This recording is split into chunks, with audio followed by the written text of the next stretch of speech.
दोस्तों नमस्कार। आज मेरे एक मित्र का फ़ोन आया और उन्होंने ये बोला कि अनूप भाई, इन दिनों मार्केट में एक एनसीडी आया हुआ है और मैं सुनता हूँ कि एफडी के बनस्पत उसकी इंटरेस्ट रेट अच्छी है, तो क्यों ना मैं एनसीडी में इन्वेस्ट कर दूँ? आपका क्या कहना है? तो एज़ अ लेमैन एनसीडी को कैसे समझा जाए, ये बात एक संक्षिप्त रूप से आपके समक्ष रखता हूँ। एनसीडी यानी non convertible debenture. Generally non banking finance companies जो होती हैं, वो एनसीडीज इशू करती हैं। यूजुअली इसका टर्म थोड़ा लंबा होता है और इंटरेस्ट रेट बैंक की एफडी से ज़्यादा अच्छी मिलती है। जैसे अगर आज की डेट में आप बैंक में एफडी करेंगे तो आपको 6-7%, 7.5% तक भी ब्याज मिल जाए। लेकिन उसके विपरीत एनसीडी नॉन कन्वर्टिबल डिबेंचर आपको हो सकता है 9-10% का रिटर्न भी दे।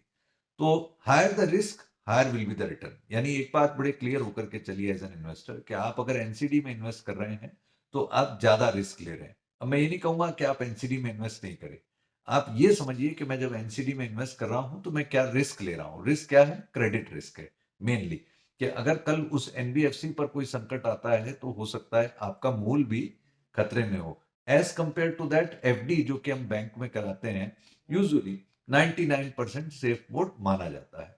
तो इस रिस्क को आप कैसे एनालिसिस करेंगे? मेरा ये कहना है, आप ये ज़रूर चेक करें कि जो कंपनी एनसीडी लेकर के आ रही है, उसकी रेटिंग क्या है, क्रेडिट रेटिंग क्या है? अगर उसकी क्रेडिट रेटिंग ट्रिपल है, ए है, तो ट्रिपल ए के केस में आपकी रिस्क काफ़ी हद तक कवर्ड है। लेकिन अगर रेटिंग लो है, जैसे ए प्लस है या ए माइनस है, बी है, ट्रिपल बी है, तो उस केस में आप रिस्क थोड़ी-सी ज़्यादा ले रहे हैं।